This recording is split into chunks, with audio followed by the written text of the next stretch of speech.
2, 1, 2, tudo bem? Todo mundo ouvindo? Alguém sabe dizer se essa mesa está sendo transmitida no Facebook? Alguém sabe dizer? Tá? Estamos ao vivo? Estamos na live do Facebook? Sério? Muito bem, obrigado a todos que aqui estão presencialmente e a todos que estão virtualmente acompanhando esse papo aqui na Flipos. Agradecer a Gisele, pessoal da feira, que nos convidou aqui, que me convidou para mediar essa mesa com esses feras aqui, do romance dito policial, a grande discussão se realmente a gente tem uma literatura policial no Brasil. E quando a Gisele me chamou para ajudar aqui a formatar, pensar aqui essa mesa, a gente debateu que o tema talvez mais interessante para debater com escritores desse gênero dito policial seria como escrever romances policiais no país mais violento, um dos países mais violentos do mundo hoje, que é o Brasil. E aí a gente vai falar aqui com 3 escritores que são assim, não são exatamente, né, nem todos. O Bressani tem um trabalho aí mais contemporâneo, que transita por outras vertentes, mas o último livro dele, o Scalpo, tem uma pegada até meio parodista no policial, né? Não sei se a gente pode, depois a gente vai falar sobre isso.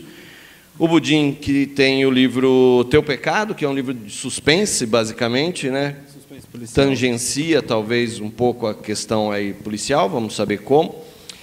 E a Vera Carvalho Assunção, que criou um detetive, né, nos padrões aí do romance clássico de Quem Matou, né, que é quem cometeu o crime, que é o Alírio Cobra, que é um personagem calcado aí no clássico, né.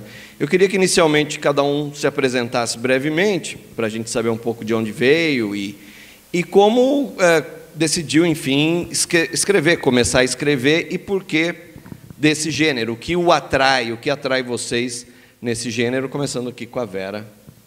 Vai. Olá, boa tarde a todos, os presentes e os virtuais aí que estão nos assistindo, né? Eu sou Vera Carvalho Assunção e eu gosto muito dos livros policiais. Eu já tenho uma coleçãozinha, todos eles na Amazon, e com o detetive Alírio Cobra. É um detetive paulistano, porque eu acho a cidade de São Paulo assim propícia para o romance policial, né? É uma cidade assim muito grande, muito cheia de meandros, enfim. E acho que ele se dá bem lá. Eu comecei escrevendo romance policial assim por gostar. Eu gosto de ler romance policial. Então, fui lendo, eu leio tantos que eu falei, vou criar o meu detetive. Acho isso é uma coisa assim, como eu diria, é gostoso ficar bolando assim o crime, essa coisa, quem matou. É quase que uma equação matemática, né? A gente tem que pensar toda a história. E acho assim que hoje, né, o romance policial, mesmo sendo assim nessa linha clássica, eu acho que o detetive vai mostrando muito da sociedade que a gente está vivendo, né? Eu faço a história assim bem atual na cidade, então a gente vê também toda a violência, vê os problemas sociais e tudo isso vai aparecendo na história. Então acho que é isso, pelo menos essa é a minha apresentação, né? O Alírio Cobra, que atua basicamente na cidade de São Paulo. Então, e eu sempre começo com fatos assim que saem no jornal. Sai um assassinato lá que eu achei legal, aí eu pego, mas depois a coisa vai por outros caminhos, né? Então, acho que isso aqui é a apresentação. Quantos livros, Vera? Como? Quantos livros? Eu já tenho 6, meia dúzia. Assim. 6 com o mesmo personagem, o Alírio Cobra. Com o mesmo personagem, Alírio Cobra. E tem um que é um conto que está numa coletânea criminal. Esse é menorzinho, mas romance mesmo tenho 6. Muito bem. O Wellington Budim é paulista isso, também, isso. Né? Você só tem um livro? Eu tenho, publicado é só um. Tá. Esse é o primeiro. Fala um pouquinho aí, então, de você. Então, tá. Boa tarde a todo mundo. E, assim, eu sou de São Paulo, Eu, desde os 14 anos, eu leio policial, então acho que foi... Eu já comecei lendo Agatha Christie, então acho que isso me deixou com aquela coisa de... Eu preciso escrever o policial. E eu sempre escrevi, mas eu nunca tinha aquela coragem de publicar. E aí, eu trabalhei muito tempo em jornais, então você recebe aquelas notícias, aquelas coisas que acabam te inspirando a escrever, né?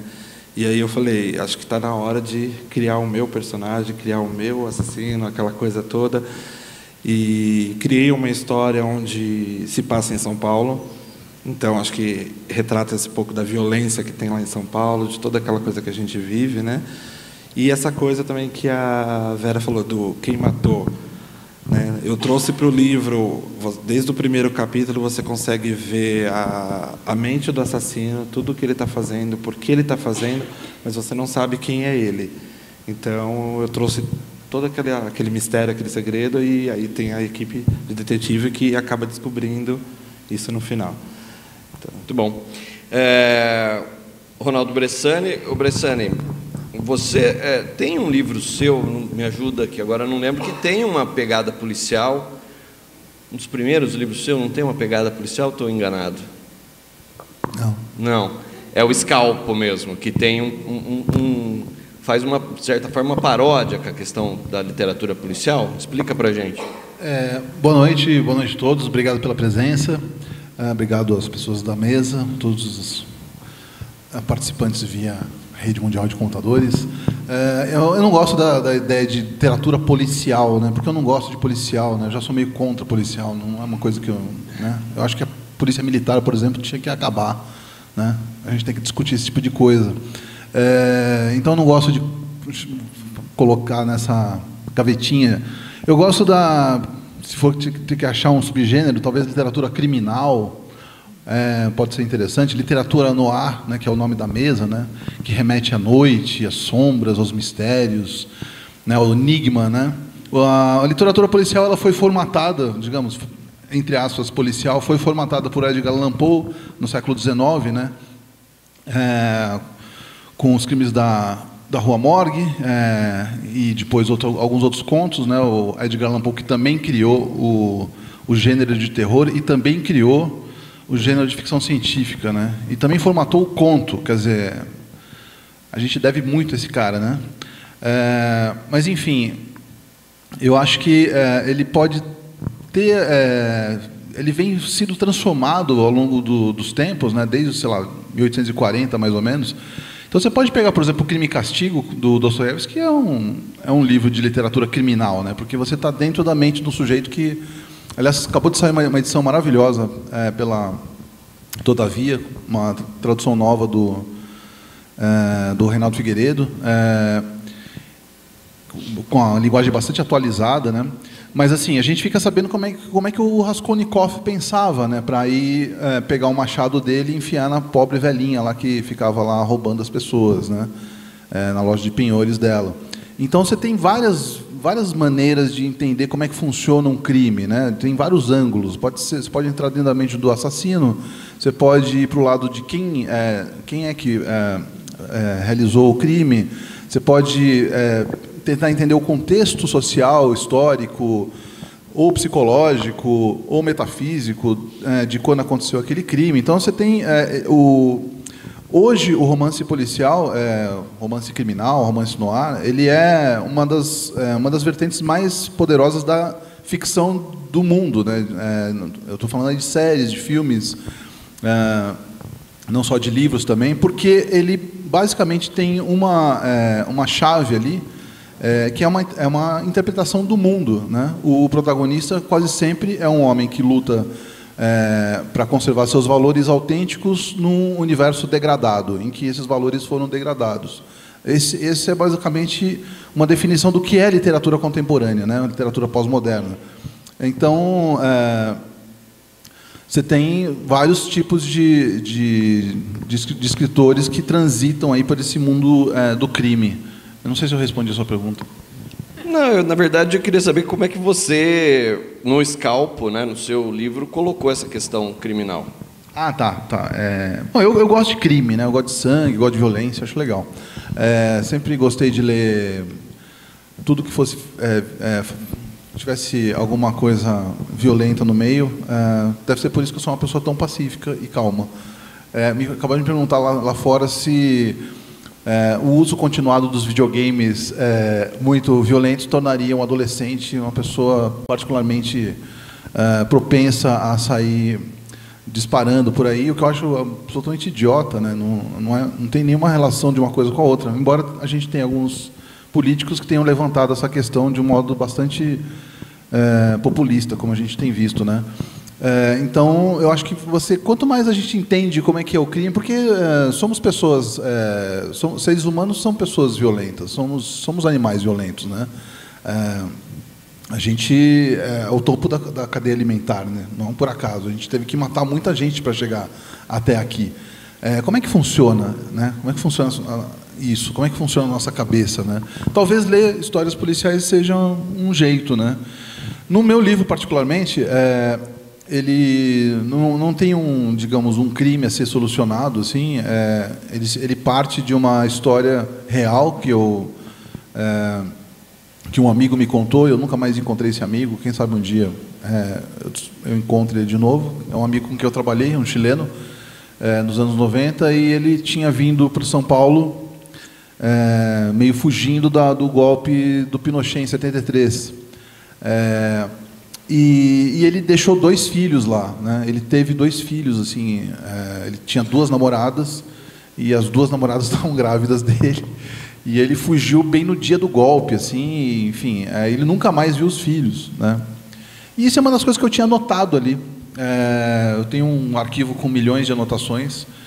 E aí, quando eu tinha começado o meu romance, que é uma história de um sujeito que, na verdade, não tem onde morar, assim, não tem um apartamento e tal, eu fiquei pensando, bom, o que eu posso fazer, né? Você ficar contando a história do sujeito que procura um apartamento, na verdade, é a história de todos nós, né? Não tem nada de interessante nisso. Aí eu lembrei dessa história, eu falei, bom, eu vou juntar 2 histórias, que uma não tem nada a ver com a outra. E aí, nessa fagulha que surgiu esse romance. Entendi, muito bem. Essa coisa do romance policial é complexo, né? O Robert McKee diz que tem 16, pelo menos 16 subtipos de romances policiais, né? Até o que a gente chama de policial clássico, que é da descoberta do crime, né? O whodunit, né? Sherlock Holmes não é um policial, o Hercule Poirot não é um policial, a Miss Marple não é uma policial, né? Mas eles descobrem crimes, né? Quase sempre os policiais nesses livros, os policiais são uns burros, né? Eles são o quê? São burros. São bobos, inclusive. Não, são muito burros. São muito burros. Isso começa, inclusive, lá com o Allan Poe, com a carta roubada, né? Exatamente. Mas você tem Maurice Leblanc com como é o nome do Arsène Lupin? Arsène Lupin, que é um ladrão. São as aventuras dele, quer dizer, é um policial também. Então tem várias vertentes. O Paulo Pousonoff, por exemplo, fala que Rubem Fonseca não é policial, a não ser a série, os livros do Mandrake, os contos do Mandrake. Então é muito... Também não é um policial, é um advogado. Então, mas é da categoria policial, porque tem um crime, ele vai resolver, ele vai, né, transitar pela cena do crime. Mas, enfim, o Brasil é um dos países, né, até falava com o Alex Castro ontem, que cresceu absurdamente, por exemplo, no Rio de Janeiro, pós-intervenção, e agora com esse novo governo, né, violento e tudo, né, esse discurso de ódio, as fake news e tudo, a violência no Rio de Janeiro cresceu muito, né? A gente tem um país muito violento, esse ódio que está aí quase palpável na nossa vida. Como é que a gente consegue tirar dessa realidade algo interessante para a ficção? Você pretende continuar, Vera, escrevendo livros policiais dentro dessa sua seara? Como é que você vai inserir esse cenário do Brasil hoje na sua literatura? Olha, eu acho assim que a gente está envolvido nisso, né? Nós vivemos isso, sei lá, no dia a dia, né? Toda essa violência, e isso vai... Os livros que eu escrevo, embora sejam assim, o clássico, né? O Quem Matou, eles todos lidam com o tráfico de drogas e com a violência e com tudo isso. Então, eu acho que isso está embutido na gente mesmo, né? É uma coisa assim que não tem como escapar. Agora, como o Bressani até falou, Tem o Detetive, que foi a obra do Allan Poe, que eu acho fantástico, né? Que é o cara que tem uma inteligência, que vai observando. Aliás, o Allan Poe também, ele viveu, ele criou esse detetive a partir do que ele vivia lá. Ele na época dele, era o positivismo, eram as cidades grandes, era a Revolução Industrial, e ele juntou tudo isso, né? Aquela cidade grande, onde podia ter o anonimato, ele criou esse cara que sabia observar, né? Era a época, inclusive, do Charles Darwin, criando lá a observação dos animais e tudo isso, e ele partiu disso e criou esse cara genial, que é o detetive, né? E daí veio Sherlock, veio todo o resto. Mas mesmo com todas as outras nuances, esse detetive, pode ser o policial, pode ser a dona de casa, pode ser quem for, ele é esse cara que tem essa capacidade de trazer de volta, né, voltar ao mundo, descobrir quem matou. Eu acho que essa é o fetiche do romance policial. Chegar no fim, o leitor ficar feliz de saber quem matou. Acho que o final muito aberto perde um pouco a graça. O romance policial tem, inclusive, um sentido aí de provocar um certo conforto de que as coisas estão no lugar, a razão acaba vencendo, né? Alguma coisa assim, né? Porque eu acho que é isso que pega o leitor, né? Que ele sabe que vai chegar no fim e vai ter pode não ter nenhuma punição, mas ele vai saber quem matou, vai ter assim um final feliz, vamos dizer, né? O final do livro policial geralmente é alentador. Você também pensa assim, William? Eu acho que a gente já vê tanta coisa todo dia. Se você não passar para o seu leitor um final que ele vai se sentir satisfeito com aquilo que aconteceu, ele viu que teve uma resposta, ele descobriu o assassino. Eu acho que você passa uma mentira. Eu acho que você engana o seu leitor se você chega lá e não passar aquela... Porque ele está torcendo, ele está torcendo para que seja descoberto, para que seja preso, para que pague pelo que fez. Acho que é o que todos nós queríamos, né? Que acontecesse, infelizmente. Aí, né? O leitor vai junto, né, com o investigador ali para achar. Sim. No país de hoje, Bressani, é mais fácil ganhar o vilão, né? O vilão sempre vence, na verdade, né? Ele sempre vai vencer, não tem jeito.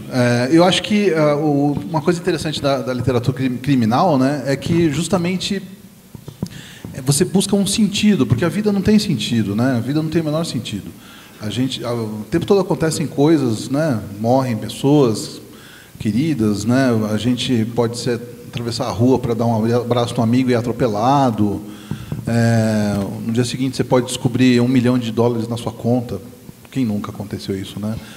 Comigo já aconteceu umas 3 vezes. Essa eu queria. Acontecem coisas aleatórias da vida de todo mundo. Você pode encontrar a mulher da sua vida no supermercado.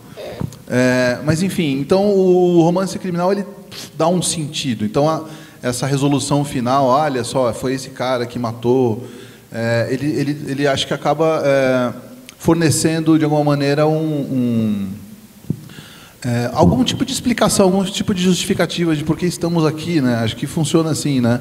Mas eu nunca gostei desse tipo de literatura, na verdade. Assim, eu gostava de ler assim, esse tipo de literatura, Ellery Queen, né? Uma coisa que eu lia muito um tempo assim. Todos os livros da Agatha Christie, praticamente, Sherlock Holmes, né? Porque tinha essa coisa viciante de você querer chegar no fim.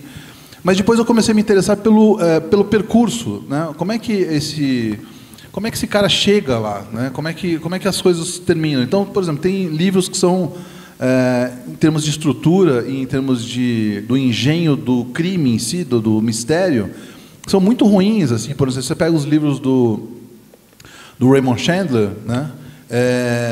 Tem um monte de furos lá no meio. Às vezes um sujeito morre no começo, ele aparece mais na frente.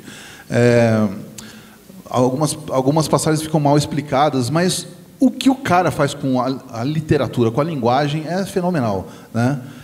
O Raymond Chandler é um dos maiores criadores de metáforas que existem, né? Ele é conhecido por ser um grande criador de símiles, né? Então você vai se interessando, e não só o que ele faz com a linguagem, mas a maneira como ele documenta os Estados Unidos daquele momento em que Los Angeles estava começando a ficar se tornar uma cidade rica, existia aquela corrida do ouro na Califórnia, nos anos 30, 40 e tal. Então, na verdade, ele é um grande escritor social. Assim, ele acaba documentando e registrando o seu tempo, né, e usando um crime como pretexto. Tem vários, né, grandes autores que transitaram nessa categoria. Fala, Vera. Não, uma coisa que eu acho interessante, assim, bem moderna, né, foi esse boom da literatura nórdica, porque a Suécia, a Dinamarca, são países com menor índice de crimes. E hoje, vamos dizer, todo mundo lá descreve crimes horríveis, assim, a machadada, sangue para todo lado. Né? Então, também tem isso. Eu não sei se tem uma análise sobre isso, mas é interessante ver isso aí, porque eles estão, né, bombando aí, todo mundo, né, tem nem sei quantos romances lá dos nórdicos, que, aliás, tem ótimos romances, né, mas todos com crimes muito violentos, e eles, vamos dizer, não devem ter essa sociedade que nós temos aqui, que você pode sair aí na porta, tomar um tiro, sei lá. Quer dizer, até países muito menos violentos produzem literatura policial, criminal ou policial, como é que se chame, bastante violento. Bastante, os nórdicos são gostosos de ler, né? A maioria deles, né? Começou com Millennium, e você vê a Salander lá, é uma menina violentíssima, né? Lisbeth Salander. Eu participei de um workshop uma vez com o Anthony Zuiker, criador do CSI. E o CSI ele trabalhou um tempo na polícia técnica e ele via lá como é que era o negócio. E é quase cada episódio repete o outro, é quase uma pastelaria, onde acontece um crime, aí as pessoas são presas, né? E depois se descobre que não foram aquelas pessoas que cometeram o crime, e as pessoas são 3 atos, no formato bastante engessado e clássico, né? Tem o crime, prende a pessoa, não foi ela, foi a outra. E aí ele replica isso, depois vira um sucesso nacional, internacional, e ele replica isso em outras cidades. Então tem essa CSI Miami, Los Angeles, sei lá onde, que eu não acompanho muito. Mas aí esse workshop foi no Rio de Janeiro, e aí alguém falou, por que não um CSI Rio de Janeiro? Seria muito interessante, mas é a mesma coisa como CSI. Eu acho que assim, cria uma fórmula, aquela fórmula dá certo, e você pega assim um pouco daquela violência e encaixa ali na fórmula. Né? Eu respondi a ele que talvez as pessoas que forem presas no segundo ato não seriam soltas e não seriam descobertas quem realmente cometeu o crime. Mas não tinha o Gilmar lá, tem que chamar o Gilmar. Porque na verdade a polícia é muito ruim, né? No Brasil a gente não tem uma polícia técnica como eles têm lá, como existe em outros lugares do mundo. O que você acha, Bressan? Eu não gosto da polícia. Não, ok. Já falei. Não, a polícia deles lá é uma polícia técnica, eles pegam um fiozinho de cabelo, põe lá naquele microscópio. Põe no computador, aparece o nome do assassino. Aparece tudo lá, vê. Então, mas ainda, você vê como foi uma evolução da literatura policial, que foi até aquela Patrícia Cornwell, que começou a escrever aquela médica legista, foi lá que eles se inspiraram. Né? Então, você vê que os detetives vão evoluindo. E esse foi um deles, né? Chegar nesse ponto de tecnologia, que é interessante. Agora, seria legal fazer no Rio de Janeiro. Né? Tem Miami, Los Angeles, Las Vegas, Se tivesse Nova no Rio de York. Janeiro, eu acho que não iam conseguir apanhar o assassino. Da literatura dita criminal aí, policial brasileira, você acompanha alguém, Vera? Quem que você acha que Olha, eu acho que está melhorando muito. Acho que o pessoal aqui está escrevendo. Eu tenho acompanhado, inclusive, as mulheres que estão escrevendo livros policiais. Posso citar a Andréa Nunes, a Paula Baja, a Débora Jimenez. Eu tenho lido bastante o livro delas, né? A Cristiane Cronenbauer. Eu acho assim que está todo mundo...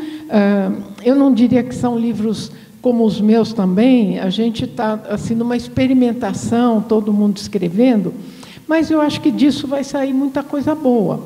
Falei das mulheres, mas também os homens estão escrevendo, eu acho que isso é muito importante, porque eu acho também que as editoras passaram a acreditar nessa literatura chamada de segunda linha, né? E que só importavam, então estão começando a nos publicar. Quem a editora não publica, a gente põe na plataforma. Então, acho que isso dá um fôlego para a literatura. Acho que isso é muito importante. Não sei o que os outros acham aí. Bodinho.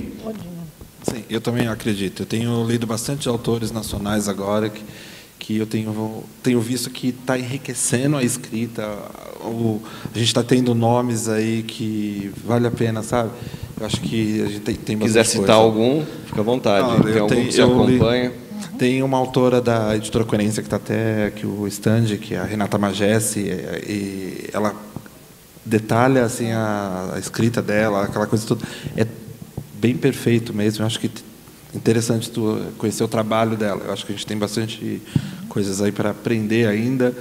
É difícil, a gente está num caminho que não é fácil.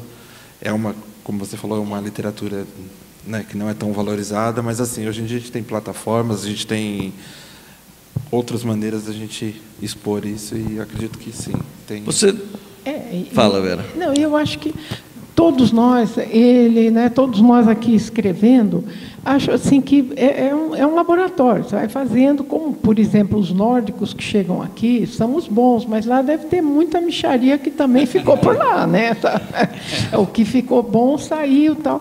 Então, acho que é muito importante assim, estarem acreditando nessa literatura policial, que a gente fala que é de segunda linha, não sei o quê, mas ela teve aquela grande virada com Humberto Eco, né, O Nome da Rosa, aquela coisa assim que é bom, que ele pôs a literatura policial para frente. E acho que, a partir desse século, desse milênio, aqui no Brasil, a gente está fazendo muita coisa boa. Muito bem. O Bressani falou que não gosta de livro policial, mas você acompanha. Eu sei que você acompanha de perto a literatura contemporânea. Eu não gosto de policial. Eu sei, não gosto de policial. Da mas pessoa, o livro policial, não sim. do livro. Não tenho nada contra as pessoas que são policiais, eu não gosto de policial. Sim, a gente compartilha desse mesmo sentimento. Mas e dos romancistas aí, que escrevem policiais? Tem algum que você... De fato, confesso que eu não tenho acompanhado muito mesmo. Assim, o primeiro cara a escrever policial no Brasil é um sujeito chamado Luiz Lopes Coelho, né? É um cara contemporâneo do Milor Fernandes, era da mesma turma ali do Milor Fernandes. Inclusive, eles gostavam de fazer um número assim, entre eles, assim, que era uma brincadeira, que o Luiz Lopes Coelho ficava andando com uma roupa toda, sobretudo assim, de gabardine preto e tal, e aí ele estava andando e ele pedia para os amigos, que era o Alto Lara Rezende, Milor Fernandes, etc., pedia para ele ser metralhado na rua. Assim. Então, os caras faziam um negócio assim e saíam correndo. E aí aparecia a polícia lá e via o tiozinho, gordinho, careca lá no chão, não tinha acontecido nada. Mas era uma besteira que eles faziam. Imagina, os moleques de 60 anos fazendo esse tipo de coisa. E ele escreveu vários livros importantes, assim, a ideia de Marta Bellina, por exemplo, que foi recentemente publicado pelo SESI, né? Todas as obras do Luiz Lopes Coelho, né? Um cara bem legal assim para descobrir, assim, ele tinha uma literatura às vezes um pouco passadista ali, meio, alguma coisa muito cheia de adjetivos, mas ele tem um humor muito interessante, muito irônico, assim. E claro, né? Depois, assim, eu comecei a ler essas coisas mais sangrentas, assim, pela literatura brasileira com o Rubem Fonseca, né? Não tem como colocá-lo como um mestre insuperável do gênero no Brasil, né? Embora já venha uns 15 anos que ele não publique nada que preste, é muito triste. Inclusive, você pega um livro novo do Rubem Fonseca, você vê que claramente ele escreve só o enredo, o argumento, depois ele fica meio com preguiça, larga lá, né? É meio triste, mas assim, ele escreveu grandes livros, né? Policiais, criminais, né? Na verdade, alguns deles não tem nem exatamente a ideia de um crime que tem que ser desvendado, né? Tem só aquele mistério, aquele sangue por trás e a violência. Ele é um grande poeta da violência brasileira, né? Depois eu gosto de um cara chamado Marçal Aquino, eu acho que é uma espécie de continuador do Rubem Fonseca, assim, mais preciso ainda, com uma linguagem mais minimalista, né? Mais exata, né? E que já está devendo um livro, já faz 13 anos que ele não publica nenhum romance, né? Mas é um sujeito que... Uma coisa legal que você está falando dos nórdicos, né? Eu acho que o que tem interessante na ideia do romance criminal é que ela pode ser transposta para cenários diferentes. E isso acaba trazendo um sabor diferente para a literatura. Então, recentemente eu vi uma série que é nórdica, se passa na Islândia, e que é isso, tem um morto que aparece num navio lá, eu esqueci o nome da série. Série, né? A gente maratona e esquece que viu, né? Você fica um fim de semana vendo e depois não lembra mais nada. Mas era muito legal porque se passava num ambiente muito hostil, muito frio, muito gelado, né? O mais legal era você saber como é que as pessoas... Oi? Bem no ar. Como é que as pessoas vivem naquele lugar, né? Não como as pessoas morrem, né? Como é que as pessoas vivem, né? E acho que o legal justamente dos romances nórdicos é exatamente isso, né? Embora sejam países de fato socialistas, né? Que têm um baixíssimo nível de violência cotidiana, né? A polícia inclusive não usa armas, né? Em alguns desses países, em algumas cidades, mas eles tiveram um problema sério com a violência lá com aquele rapaz de extrema direita lá que matou 77 pessoas na ilha lá, né? Aliás, tem um documentário muito bom no Netflix também contando essa história toda. Então, ou seja, o crime não necessariamente precisa existir num lugar violento. Ele pode existir realmente num lugar perfeito, né? Eu acho que o legal dos nórdicos é porque, começando pelo Stieg Larsson, né? Além das tramas do Stieg Larsson serem excepcionais, né? Ele introduz alguma série de personagens estranhos ali que têm umas perversões sexuais, né? Ele é um grande leitor do contemporâneo, do que acontece hoje na sociedade, de como é que funcionam as engrenagens sociais, né? O escritor de romances criminais, ele tem que saber como é que funciona as pessoas mesmo, né? Como é que funcionam os ricos, como é que funcionam os pobres, como é que funcionam para acontecer um crime. Um crime é uma coisa disruptiva, né? Ele, de alguma maneira, acaba iluminando aquela sociedade. Não por acaso, o crime que movimenta o país há 2 anos é o assassinato da Marielle, né? Que até agora não foi suficientemente elucidado. O assassinato da Marielle é o crime que explica o Brasil, né? Uma mulher negra, militante, ativista, fortíssima, ela é assassinada num contexto político, de polarização política, como nunca houve na história do Brasil. Provavelmente os assassinos dela eram ligados à milícia. A milícia a gente sabe que está ligada bastante ao presidente da República. Ou seja, como é que a gente vai, como é que um crime desse fica sem solução depois de 1 ano, né? É um crime que vai explicar o Brasil. Daqui a uns 20, 30 anos, esse crime vai explicar o Brasil. Então, os crimes eles são disruptivos, eles iluminam, na verdade, né? Eles trazem luzes para aquela sociedade. Eu espero que a gente descubra quem são esses assassinos.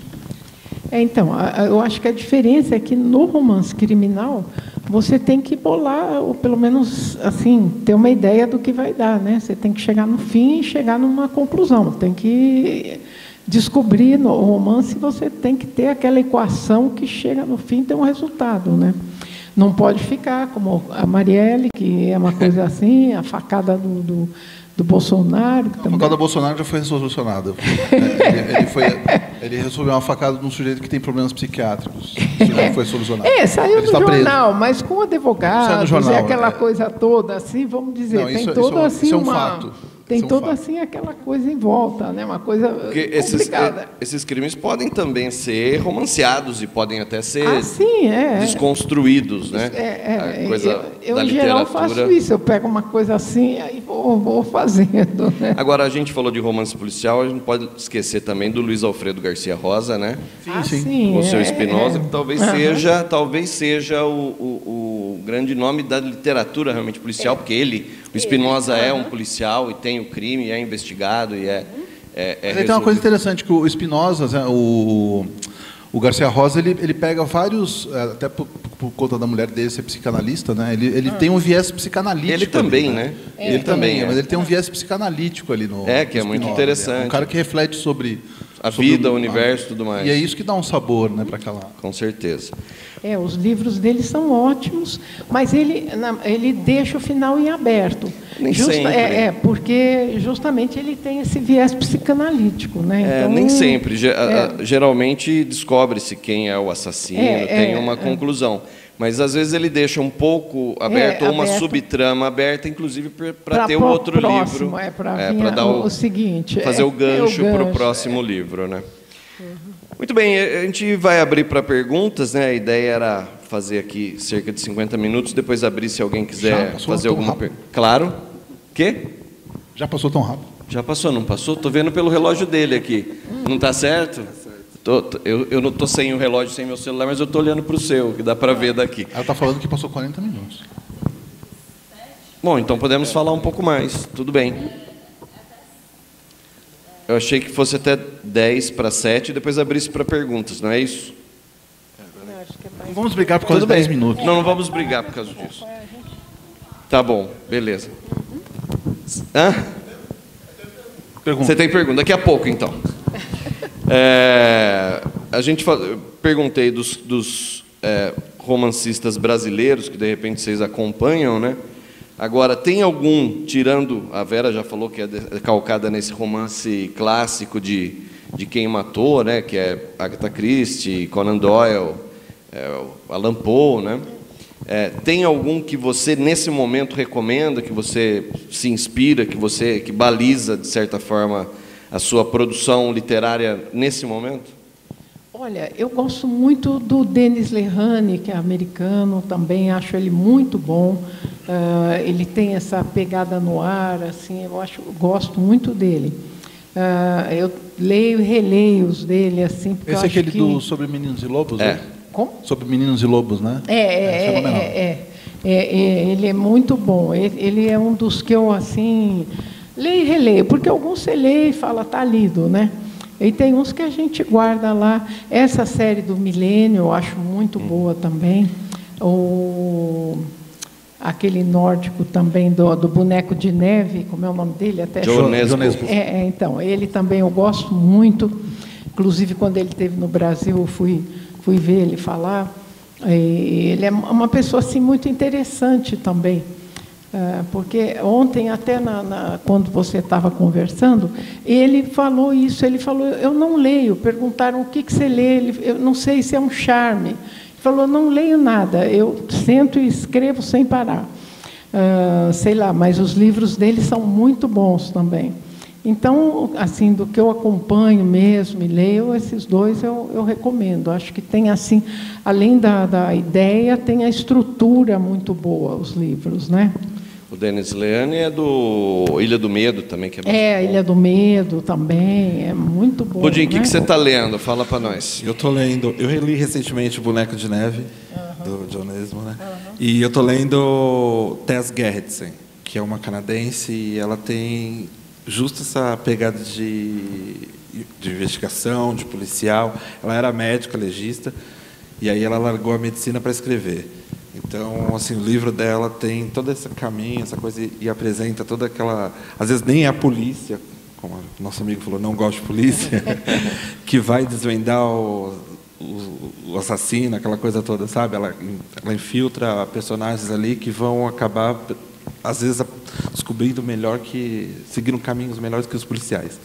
Então, eu acho que ela tem uma escrita muito boa, eu gosto, é o que eu estou lendo no momento para poder me inspirar aí nos meus. Entendi. O que você está lendo, Bressani? Então, eu não tenho lido nada, assim, digamos, de mais no ar, assim, ou criminal, mas eu acabei de ler um livro que fala de crimes de um jeito muito criativo. Sei lá, eu peguei esse livro, pela capa mesmo, e pelo título, que o título é Minha Irmã, a Serial Killer. Né? E é que eu postei aqui, eu tenho depois procurem, assim, eu tenho um perfil aqui no Instagram que chama Ronaldo Bressani mesmo, e eu só fico colocando os livros que eu li. E aí tem esse livro dessa garota que chama Oi Oyinkan Braithwaite. É que eu não sei se fala desse jeito, eu não decorei o nome dela. Oyinkan Braithwaite. E ela é uma nigeriana, tem 25 anos. Ela é tipo campeã mundial de slam, assim, uma garota super esperta, assim. Ela foi estudar escrita criativa na Inglaterra e publicou esse livro e já foi traduzido para umas 20 línguas. Saiu aqui no Brasil pela Capulana. E a história é muito, muito interessante, porque qual que é a história? Você sabe desde o começo quem é o serial killer, que é a minha irmã, a irmã da narradora, né?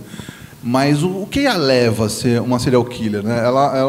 A narradora é uma enfermeira, a enfermeira-chefe de um hospital, e elas são duas irmãs, que a irmã é muito bonita, ela é muito sexy, assim, ela seduz todo mundo e tal, e ela se sente um pouco mais feia, ela é mais velha, e desde que a irmã mais nova nasceu, ela foi colocado para ela que ela tinha que cuidar da irmã mais nova, né? Elas tiveram um pai muito violento, a sociedade nigeriana é muito machista, né? Existem casamentos arranjados entre crianças de 10 anos e velhos de 70 anos na Nigéria até hoje. É uma sociedade bem complicada. E aí o pai é bastante violento e tal. Então a irmã mais velha, ela meio que vai ajudando a irmã mais nova a tipo se livrar dos corpos, porque de repente ela tem um namorado, aí discute com o namorado, ela fala: puxa, fiz de novo, foi mal. E aí agora, putz, como é que a gente se livra desse cara, né? Aí elas vão lá, jogam o cara no lago e tal. Mas é muito legal porque, além de ser um livro que fala sobre a sociedade nigeriana hoje, e mostrando como se articula o machismo na sociedade, ela também demonstra como essa irmã mais nova ela usa também o machismo para se dar bem como vítima. É muito interessante. E como a irmã mais velha, sendo cúmplice da irmã mais nova, também, de alguma maneira, participa dos assassinatos. Então a gente fica numa ambiguidade ali lendo, porque a gente, ao mesmo tempo que percebe que a irmã mais nova é uma grande manipuladora desgraçada, mas a gente percebe também que a narradora também é um pouco manipuladora, porque ela é meio passivo-agressiva, sabe? Então é muito legal a construção. A linguagem da garota é super esperta, assim, muito dinâmica, mas ela tem uns voos muito sutis ali na psicologia das personagens, né? E o final é bem assim, né? Achei demais esse livro. Acabou de sair. Procurem, não saiu resenha em lugar nenhum, porque até a gente não tem nenhum lugar para ser resenhado, né? Por isso que a gente precisa desses lugares, assim, que nem um festival literário, para a gente falar de outros livros, de outras pessoas, porque quem vai falar, né? Um dos escritores aí jovens, né? Agora não é tão mais jovem assim, mas ainda é bastante jovem, é o Rafael Montes, né? Não, ele ainda é bem jovem, cara. Ele não tem 30 anos. Ele não tem 30 anos ainda. Ele é bem jovem. Tem 5 livros, assim. Ele é bem jovem. Dá até raiva. Mas ele fala uma coisa interessante do escritor policial, que o escritor de policiais, ou criminal, como queira chamar, ele precisa ler muito de outros gêneros, porque ele acaba pegando muitas coisas de outros gêneros, é isso que faz com que a literatura criminal ou policial seja diferente, um livro seja diferente do outro, com esses outros elementos que são, de certa forma, roubados, né? Porque a gente rouba, o escritor rouba, a gente sabe disso, a gente como escritor sabe que rouba dos outros, né? Dos outros livros e dos outros escritores. Então, de outros gêneros, o que vocês gostam, o que vocês costumam ler e o que vocês recomendam? Vai, Vera. Eu gosto bastante de drama também. Eu acho que que nem no caso que a gente escreve policial, eu acho que você não pode colocar um assassino matando pessoas de graça. Você tem que criar todo um conflito, toda uma trama atrás disso e dar uma resposta depois. Então, eu acho que eu costumo ler. Eu leio romance, eu leio um pouco de tudo, entendeu? Só que a minha leitura preferida é o policial. É o policial. É o que me agrada mais. Algum dos últimos livros que você gostaria de indicar, que você leu que não são policial? Não, eu tenho um tempinho que eu não leio que não seja policial. Eu tô mais tá focado. Mesmo porque eu estou preparando um segundo livro, então você fica naquela de pesquisar mais nesse. Mas eu estou mais no policial. Tem algum, Vera, que você se lembre? Olha, eu até, por acaso, antes de vir para cá, estava relendo um livro que eu acho muito bom, que é de ensaios até, Noir Aproximações, do Fábio Getta. E ele reuniu vários ensaios sobre o noir, e que ele que pegam justamente os detetives aí que estão na moda, e dá assim uma explicação, começando até pela Patrícia Mello, que é uma das nossas escritoras, que ela não gostava de ser chamada de escritora policial, né? Justamente por o policial ser um subgênero, uma subcategoria. Mas ela aliás, eu gosto muito dos livros dela, acho muito bons. Então, esse livro do Noir Aproximações são ensaios muito bons, que eu recomendo assim para quem quer entender o noir, porque tem ela, tem inclusive o meu, feito por uma moça da Universidade Federal aí de Minas. Tem um que eu gosto muito, aquele italiano, esqueci o nome dele também, meu Deus, está dando um branco, mas já eu lembro. Então, são vários romances policiais que são analisados como assim, nesse viés noir. Entendi. Que ele acha, inclusive, que o detetive noir tem que ser assim um cara meio aquele detetive desprovido e bagunçado, enfim, mas no fim acaba descobrindo as coisas, né? E fala muito da Patrícia Mello, que a gente esqueceu de mencionar, que eu acho... Aliás, ela escreveu ultimamente um livro com uma policial, assim, no esquema mesmo policial, né? Clássico. Então, também é uma escritora brasileira que está aí, né? É uma policial. Falando em Patrícia, tem aqui, lembrei, está à venda aqui por R$10 a biografia da Patrícia Highsmith, criadora do Tom Ripley, né? Sensacional. Bressane, agora sem ser policial. O que você tem lido? O que você recomenda? Difícil. O que eu recomendo? Deixa eu ver aqui. Eu não lembro, é muita coisa. De ficção, por exemplo, o último que eu li foi o Barba Manchada de Sangue. Daniel que Galera. É ótimo, né? Muito bom. Também ele pega um viés meio policial, mas não é um romance policial. Muito bom, muita reflexão, muita coisa. Excelente, né?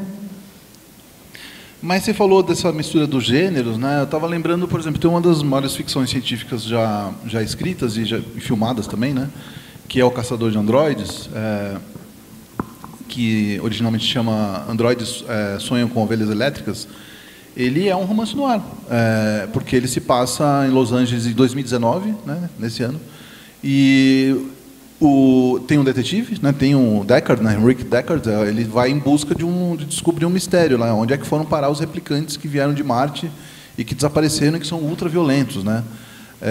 O Philip K. Dick, ele que era enfim, sabia tudo sobre qualquer coisa. Ele também ele bebia em outras fontes para escrever ficção científica, né? Então tem até esse cruzamento aí de gênero que também era mal visto, né? Porque esses livros de ficção científica, o romance policial, romance de terror, o romance de fantasia, né? São todos subgêneros, né? Que eram lidos aos milhares, né? Milhões nos anos 40, 50, né? Publicados em papel vagabundo, chamado Pulp Fiction, né? O papel de polpa, assim, o papel mais vagabundo que era publicado, né, que você podia publicar. E hoje eles são a base do entretenimento planetário, né? Você pega aí Game of Thrones, é um grande cozidão de Tolkien, fantasia, né? Que é uma coisa que já está bem antiga e tal, e é um troço que faz super sucesso. Você pega True Detective, né, que é talvez a melhor série de detetives que tem hoje em cartaz. Vejam a primeira e a terceira temporada, porque a segunda é uma merda. Mas a terceira é uma obra-prima, assim, tem um grande desempenho do Mahershala como é que eu chamo esse cara? Mahershala Ali. Não, já estou falando errado, mas enfim. Mahershala Ali. Que acabou de ganhar o Oscar por aquele filme muito ruim, né? Green Card. Green Book. Mas ele está excepcional nessa série, porque ele trabalha em 3 níveis temporais. Ele tem 20 anos numa linha narrativa, em outra ele está com 35, e na outra ele está com 70, já com Alzheimer, né? Ops, desculpa, gente. Alguém está me ligando aqui. Eu desliguei já. Deve ser um cobrador. Falar em cobrador, né? Do Rubem Fonseca. Lembrando do Rubem Fonseca. Mas, assim, a gente vê série demais hoje, né? A gente tem que parar de ver série e começar a voltar a ler as coisas.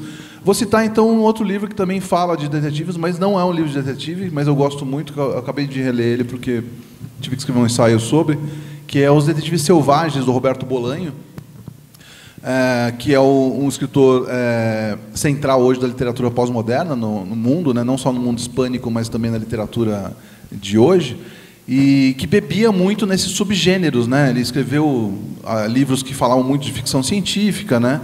Livros que falavam de guerra, que é outro subgênero, o subgênero de guerra. Ele conhecia muito sobre o Reich, né? O Terceiro Reich. E nos Detetives Selvagens é uma história de suspense, porque são 2 escritores, o Ulisses Lima e o Arturo Belano, que é o próprio Roberto Bolanho, desaparecem no deserto de Sonora quando eles vão procurar uma poeta misteriosa chamada Cesária Tinarreiro. E aí o Bolanho ele usa 55 narradores diferentes para falar sobre esses 2 caras. Esses 2 caras mesmo, eles nunca aparecem no livro. Eles são sempre contados pelos outros 55, né? Então é quase como se fosse um romance criminal ao contrário, pelo avesso. Porque tem um crime, que é o mistério, que é o desaparecimento, né? Mas o que é mais interessante é como é que esses 2 caras são vistos pelos outros. E cada vez que uma pessoa fala do outro, ele acaba falando de si mesmo, né? Como é que aquele ditado? O que eu falo de Francisco me diz mais do que... o que Paulo diz de Francisco me diz mais de Paulo do que de Francisco, né? Então é isso que o Roberto Bolanho faz. Ele acaba fazendo um painel do México dos anos 70 e 80 através desse desaparecimento fictício. Sugiro muito Os Detetives Selvagens. Vários autores transitam por alguns gêneros, né? Eventualmente. A gente tem o Bioy Casares e o Jorge Luiz Borges fazendo Dom Isidro Parodi, que a gente tem outros autores que escrevem policial e depois vão para outra categoria, outro gênero, né? É realmente muito ruim ser rotulado de escritor policial, né? Eu mesmo, meus primeiros livros são tidos como policial e depois eu mudo, mas aí continuo sendo autor policial. Vocês pretendem mudar esse gênero no qual vocês 2 principalmente estão, ou pretendem continuar nele, lutando com essa nominação de escritores policiais e tal, ou vocês pretendem ficar mesmo, ou pretendem mudar em algum momento, escrever livros de outro gênero? Eu por enquanto, eu pretendo continuar. É uma coisa que eu gosto. É uma coisa que você gosta e é uma coisa que eu está acho focado. Estou no meu conforto ali. Eu acho que, por enquanto, sim. E você, Beth? Também. Eu acho assim muito gostoso. Eu queria criar uma outra personagem, assim, uma detetive mulher, alguma coisa assim diferente. Sei lá, partir assim, mas continuar no gênero policial. Que eu já escrevi bastante do Alírio, já bastante São Paulo, e, enfim, já pus bares com tráfico de drogas, já peguei muita notícia de jornal, que eu sempre começo assim de Por falta de crime, você não vai parar de escrever. Não vou parar. Mas quem sabe eu consigo, assim, eu estava pensando numa outra detetive, uma mulher, alguma coisa assim. Legal. Bom, o Bressani transita por vários gêneros, né, Bressani? Quadrinho e tal, né? Você está escrevendo alguma coisa no momento? Cara, sempre, né? Na verdade, estou escrevendo uma história com crime mesmo.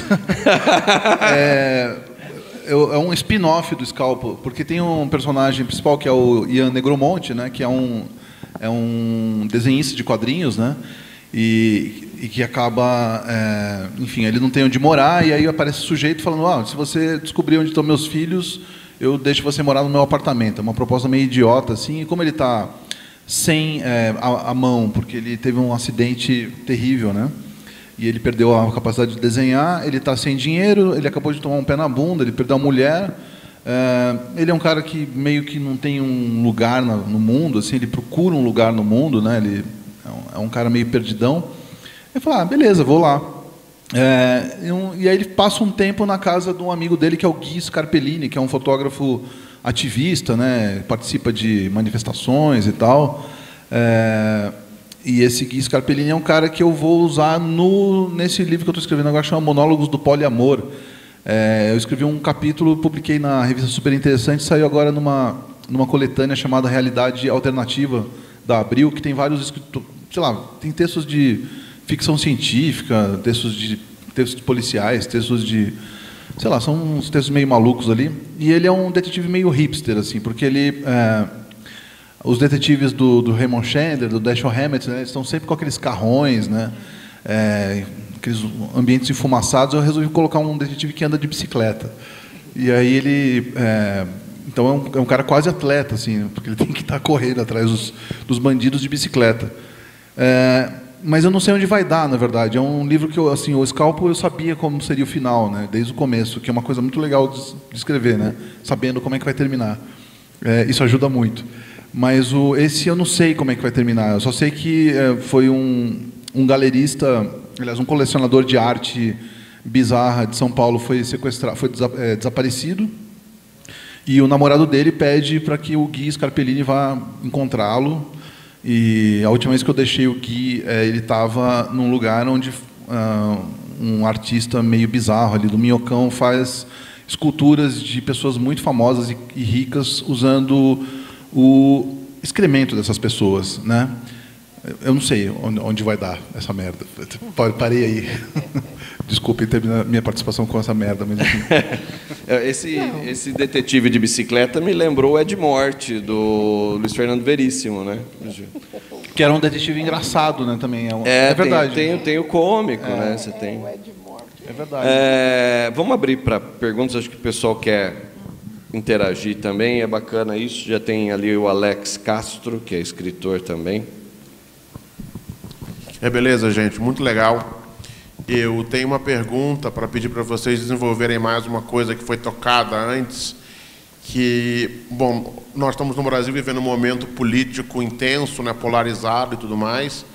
Então, falar um pouco de literatura noir e política, porque tem muito uma discussão de que, de fato, o gênero policial, criminal, noir, que seja, ele é conservador por definição, porque ele sempre traz um conforto, ele sempre traz uma, digamos, reafirmação da ordem, né, da ordem das coisas. Então, a minha pergunta seria, o romance policial, criminal, noir, etc., é mesmo conservador por definição ou não? Ou, caso vocês não queiram escrever romances conservadores, como escrever um romance noir que não seja, no fim das contas, conservador, da ordem estabelecida? Ou se tem como escrever um romance policial que é contra a ordem estabelecida? Lá em Cuba, agora, por exemplo, tem muitos romances policiais bem interessantes também, que não foram citados.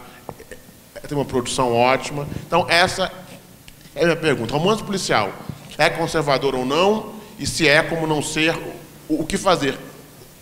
Ou como que é essa relação entre o romance noir e a política? Começa você, Brissane. Olha, vamos dizer, eu acho o romance policial é conservador no sentido em que tem essa fórmula, crime, investigação e solução. Eu costumo até dizer que o romance policial pode até ser comparado a um romance água com açúcar. A leitora de um romance água com açúcar, se o mocinho não acaba com a mocinha, a leitora não gosta do romance. O romance policial é a mesma coisa, tem que ser o crime, investigação, solução, mesmo que ele mude a ordem e tal. Então, nesse sentido, eu acho que é conservador. Porém, o que eu acho que cada vez mais o detetive, para chegar nesse final, ele deixa de ser conservador, porque ele vai esmiuçar a política, ele vai esmiuçar a sociologia da onde ele está. Então, ele vai trazer assim à tona muitos problemas mesmo, que esses talvez, esses problemas todos sociológicos que ele traz, acabam ficando sem solução. Embora ele descubra quem matou, mas vem uma série de problemas aí rolando que acabam não sendo descobertos, acabam ficando como são, na realidade, né, que não dá em nada. Então, tem esses dois lados no romance policial. Eu digo no clássico que tem o crime, investigação e solução, né? Você vê romances como a da Patrícia Highsmith, por exemplo, que você mencionou que tem aí, ela faz o contrário, né? Ela começa pelo criminoso lá, e você vai mostrando a personalidade do criminoso, e vai, até que ele mata e você vai chegar lá. Então, você também chega num final conservador, que você já sabe que vai dar naquilo, mas nesse interim, ele mostra toda uma personalidade nuances psicótica, da sociedade, tudo isso, uma ansiedade, tudo isso. E o ambiente onde ele está vivendo e tudo isso, né? Mesmo esses nórdicos, já digo, o Millennium, ele mostra lá uma família rica, desandando, enfim, mostrando toda a podridão que tem naquela família. Então, aí, eu acho que aí vem essa parte política e sociológica que brota dali tudo, né? Já não é só assim um romance, porque a gente fala nessa fórmula, pensa no Sherlock Holmes, que era, né, uma coisinha assim, o crime, a investigação, a solução ali rapidinho, né, na aristocracia inglesa. Agora não, a gente acaba mostrando assim os meandros da coisa, né? Então, acho que tem esses dois lados. Budinho. Aí, não sei. Eu acho que a gente está caminhando numa via dupla aí, porque assim, você é conservador nesse sentido do policial, porque você está mostrando como estrutural, num sentido estrutural do romance. Você está seguindo aquela regra dos três que ela falou, o crime ou a solução, entendeu? E ao mesmo tempo você tem que apresentar toda essa coisa política, toda essa coisa, o contexto social, porque senão você fica só daquela coisa.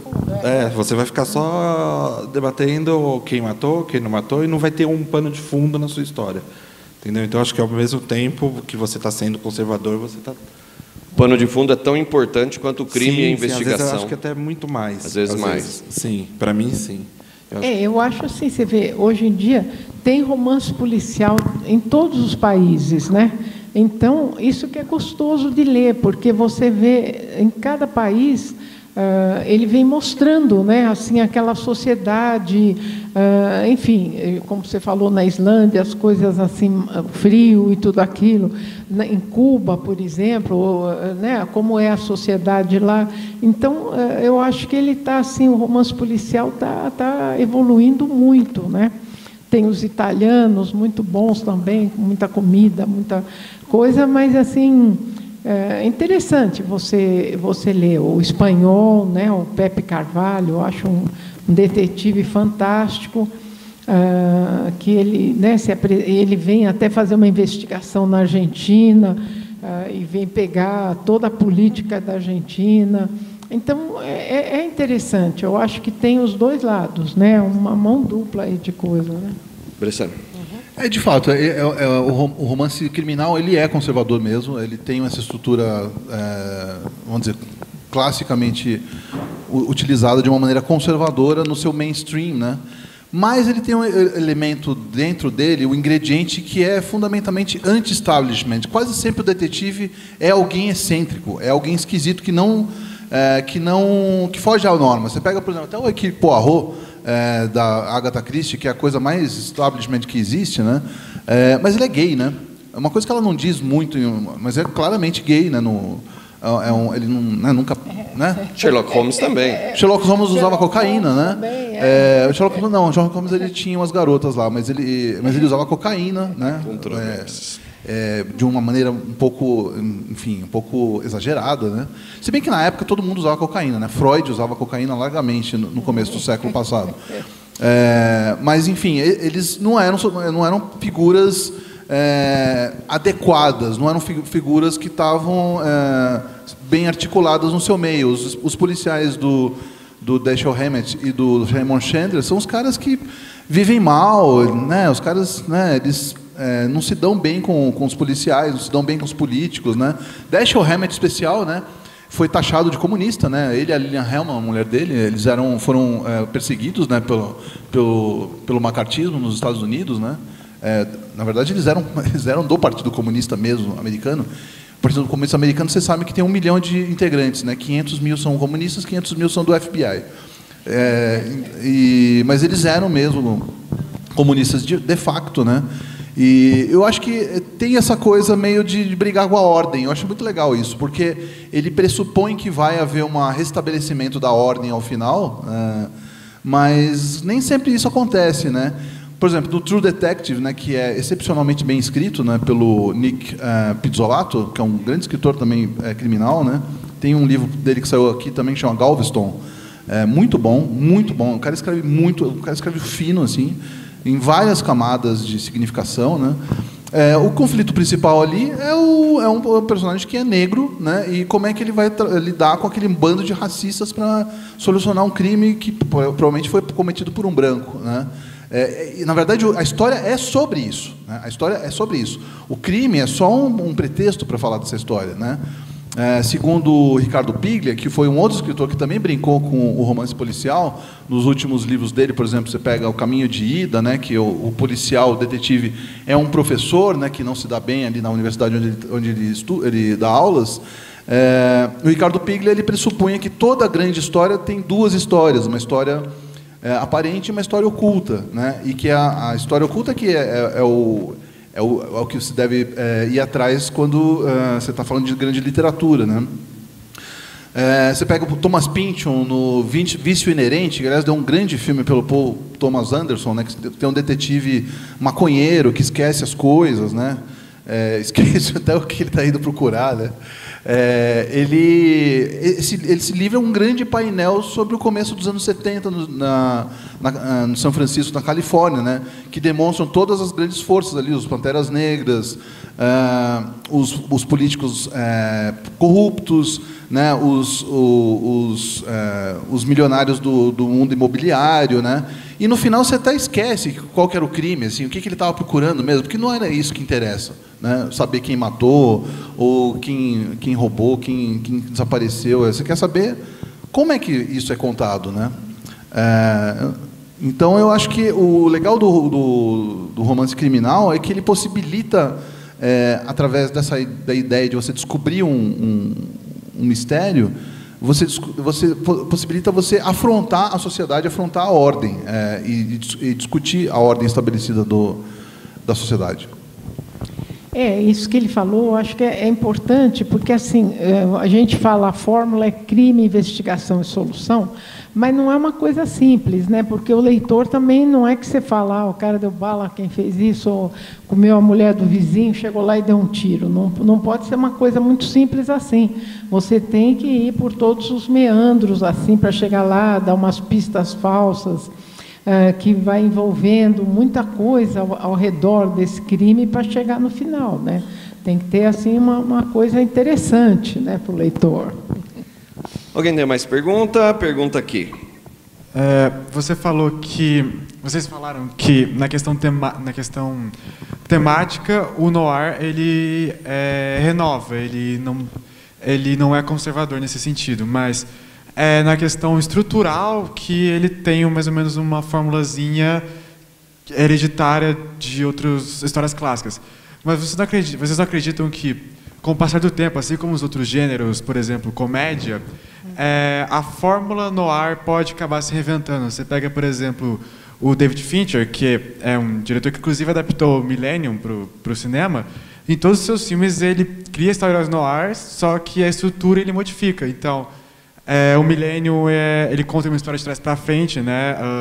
O Seven, ele revela o assassino no meio do filme, e o Zodíaco, ele para a história do nada e depois continua como se fosse um assunto banal. Então, você acha que a fórmula também pode virar outra coisa completamente diferente e ficar datado, talvez, do que já veio antes?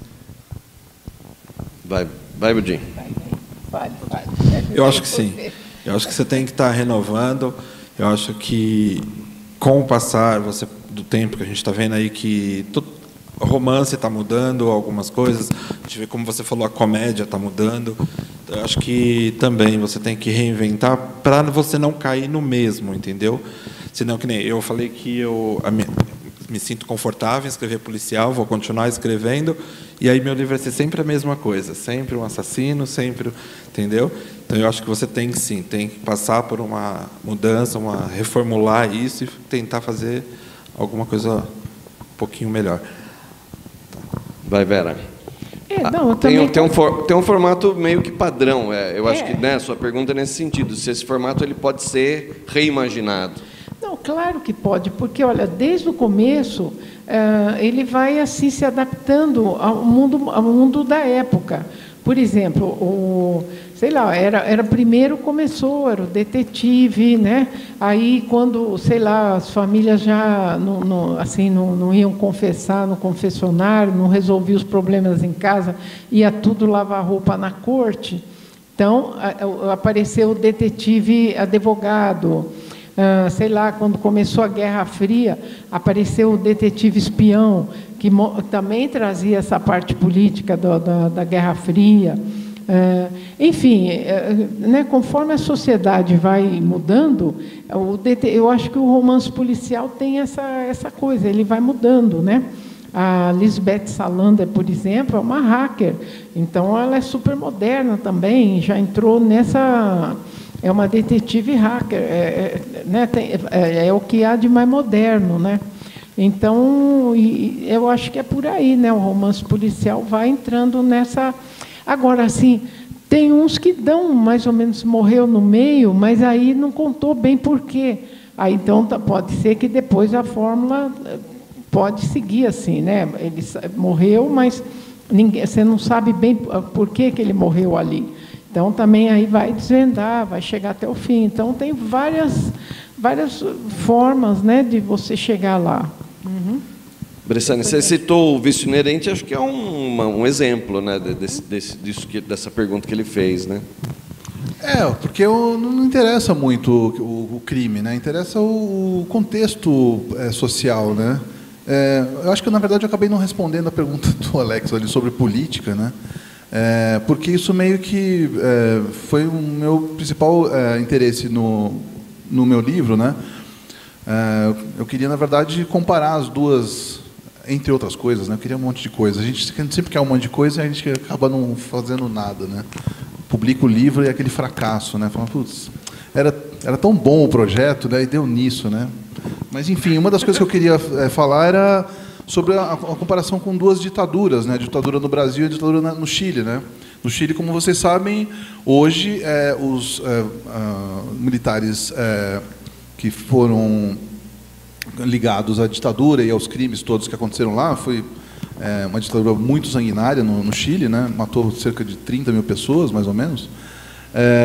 Eles estão sendo condenados, né? Eles estão sendo presos, de fato, né? É proibido você exaltar a ditadura militar, né? Se leva a sério, né, essa chaga, esse trauma na história nacional, assim como se leva a sério o Holocausto, que de fato aconteceu mesmo, né, embora algumas pessoas estejam começando a falar que não existiu, né, algumas pessoas, inclusive, do nosso atual governo federal, né. E no Brasil não, né? No Brasil nós não convivemos nós não resolvemos essa chaga, né? Nós tivemos milhares de mortos aqui. Nós tivemos milhares de pessoas perseguidas, exiladas, e nunca resolvemos isso. A gente, no Brasil, é muito legal, a gente anistia, né, as coisas. A gente fala, deixa para lá, tomar uma cerveja, né, vamos lá, para com isso, dá aqui um abraço, né, e não se resolve nada, né, e é por isso que essas coisas voltam, né.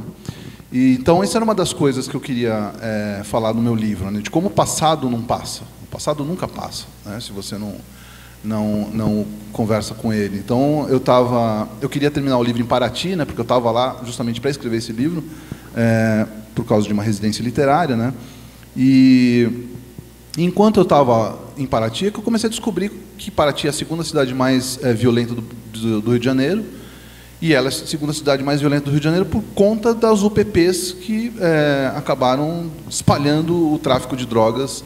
Não resolveram nada, como sempre, né? Espalhando o tráfico de drogas por outras cidades do Rio de Janeiro, né? Uma delas é Paraty, que é um paraíso para você se esconder, né? Tem 100 ilhas, 300 praias, ou ao contrário, não sei. É muito fácil se esconder lá. As principais facções do crime, elas estão praticamente fechadas em um lugar que se chama Ilha das Cobras, né? Você tem ali um bairro que se chama Ilha das Cobras e outro bairro que se chama Mangueira. No meio tem um lugar que se chama Faixa de Gaza, que eles chamam de Faixa de Gaza. A Ilha das Cobras é do CV, do Comando Vermelho, e a Mangueira é do 3º Comando. Se você passa ali no meio, você pode morrer. Quando eu estava lá, eu tinha uma amiga que trabalhava no hospital, ela me dizia que havia um assassinato por dia em Paraty, coisa que a gente nunca fica sabendo. Então eu falei, como é que eu não vou colocar isso no meu livro, né? Tudo bem, eu sou jornalista, então me interessa a realidade factual, né? Embora eu estivesse escrevendo um romance que tem, sei lá, tem registro de ficção científica, do fantástico, do histórico também, né? Mas como é que eu vou usar isso também? Eu queria aproximar isso, né? E bem quando eu estava lá, aconteceu um atentado contra o prefeito, né? Tentaram matar o prefeito e acabaram matando um assistente dele, né? Tipo, 6 horas da tarde, o cara estava saindo da prefeitura. E eu falei, gente, tentaram matar o prefeito. O prefeito é o... né, chama regicídio, né, quando você vai matar o... Ele é todos nós, né? E aí? Não, é assim mesmo, ele estava mexendo com coisa que não pode mexer, né? Então, isso aí funciona mesmo. Um ano antes, tinha um garoto tinha sido morto, ali, um garoto de 10 anos, tinha sido morto no domingo de carnaval, na praça principal de Paraty, né? Por conta de uma disputa do tráfico local, né? Então eu falei, como é que eu não vou colocar essas coisas, né? E aí elas foram não sendo colocadas como pano de fundo, porque eu não acredito em pano de fundo.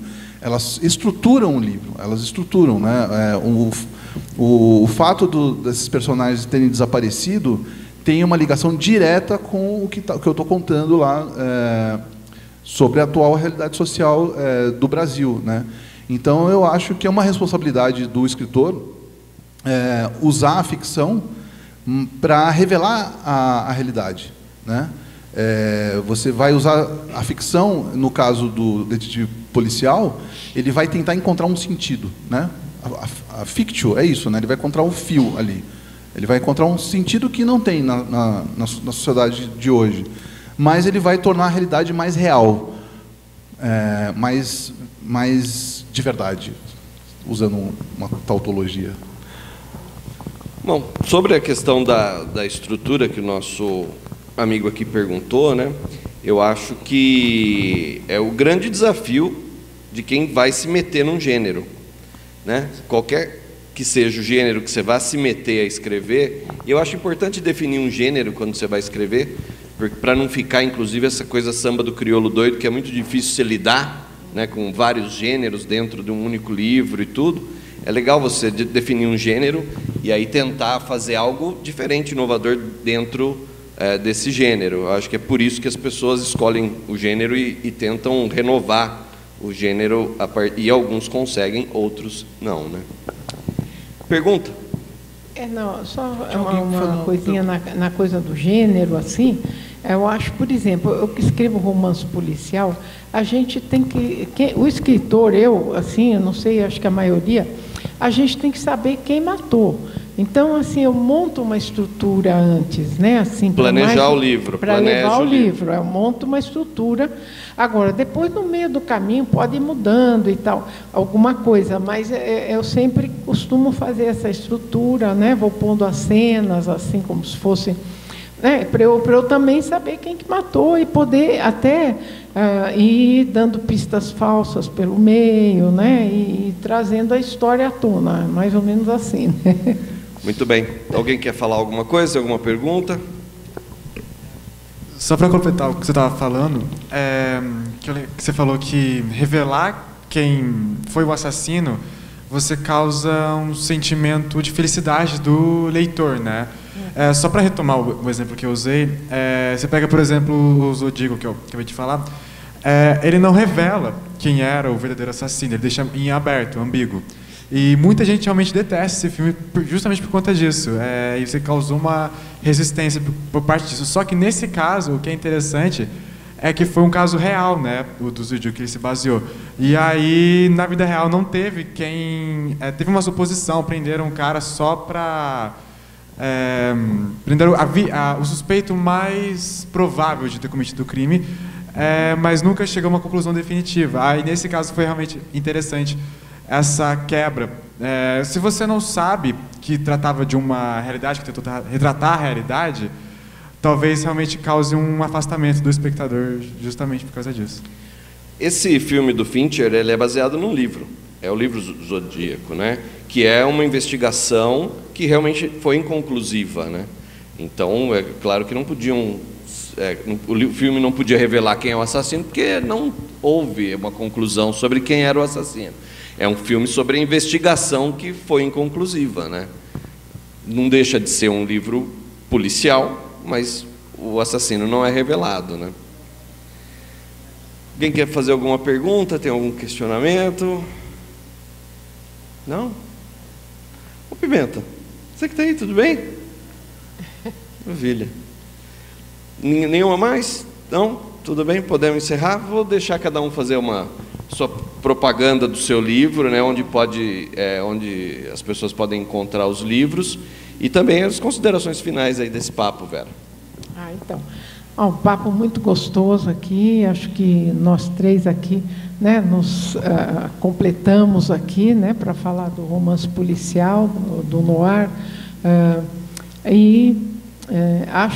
eu gosto muito do gênero, né? Então sou até suspeita para falar, que eu adoro ler e adoro escrever o gênero policial. Eu tenho esse detetive, né, o Alírio Cobra, um paulistano, assim, meio, que investiga na cidade de São Paulo. Eu, às vezes, gosto de assim, fazer um contraponto com a história de São Paulo, que eu gosto muito de ler também sobre a história de São Paulo, que é uma história bastante interessante também, né? Como cidade assim, que era um pouso de tropa e, de repente não, né? Foi indo e virou uma metrópole. E uma metrópole assim bacana porque ela tem uma diversidade muito grande, né? Vem gente de todo lado, vem não só do Brasil como de fora, e todo mundo ali de alguma forma se ajeita, né? Então ali eu acho que isso tudo propicia assim um clima no ar, e não só o clima no ar, como essa possibilidade da gente explorar problemas até sociológicos e problemas de adaptação do pessoal que vem de fora, como que convive todo mundo assim. Eu acho que é muito interessante. O Alírio, nas suas investigações, ele vai se deparando com muita coisa assim, né? Então, eu gosto muito. Então, o meu detetive é o Alírio Cobra. Aqui eu não tenho um livro para mostrar, mas eu deixei lá na frente vários marcadores, onde tem o site, tem, enfim, o Twitter, o Facebook, tem página, tem tudo. Os Seus livros são vendidos na Amazon. Na Amazon. Basta colocar lá Vera Carvalho Assunção, ou o Alírio Cobra. E tem físico de diversas editoras e tem o e-book, né, da Amazon, tá? Muito então, bem. Acho que é isso. Vai, Budinho. Tá. Eu agradeço primeiro a oportunidade, né, porque acho que de todos aqui eu sou o que está começando ainda. Então, e acho que aprendi bastante aqui com meus colegas, né? Eu só não aprendi como os 3 milhões na minha conta. Vai acontecer. Vai acontecer. A gente ainda vai conversar. Acontece, você vai ver. Tenha calma. E o meu livro é Teu Pecado, né, ele se passa em São Paulo e ele está sendo vendido pela editora School ou então comigo mesmo. Quem quiser pode conversar nas minhas redes sociais, nas páginas. No livro tem uma página também, é fácil de achar. Tá? Muito bem. A gente, depois que sair, o pessoal vai estar aqui, podem conversar com os autores. Quem quiser mais informações também, quiser comprar o livro direto com os autores, também pode, assim que acabar a mesa. Bressani. Fala do seu livro, o que é a história do seu livro? Então, o livro é Teu Pecado. Teu Pecado. Então, é a história de um assassino. Ele se acha no direito de julgar as pessoas. Então, ele sai pelas ruas de São Paulo cobrando o pecado das pessoas. Então, ele começa a procurar aquela coisa de assim, eu aponto o pecado dos outros, mas eu esqueço o meu, sabe? Aquela coisa assim. Então, ele começa a procurar e cobrar isso de cada um. Muito bem. E se passa em vários pontos de São Paulo. Tá. legal porque todo mundo tem pecado, né? Então você vai acabar tendo aí o leitor, vai ser seu cúmplice. Ele vai ter bastante lá. Bom, gente, esse aqui é o Scalpo, ele vai estar aí na Book, como é que chama mesmo? Eu te falei, Booklet. Book alguma coisa. Book Outlet, está aí fora. É do lado da sala de imprensa ali, eu acho. Tem a sala de imprensa aqui, do lado tem uma... Comprem, valorizem as editoras independentes. Você tem aqui 3 autores que publicam por editoras independentes, né? O meu editor vai vir aqui, acho que amanhã, o Marcelo Nocelli, que também é um escritor ótimo, né? O cara faz sozinho tudo assim no livro, ele distribui o livro, ele vende o livro, ele edita o livro, ele tira o livro da gráfica, porque ele é um gráfico também, né?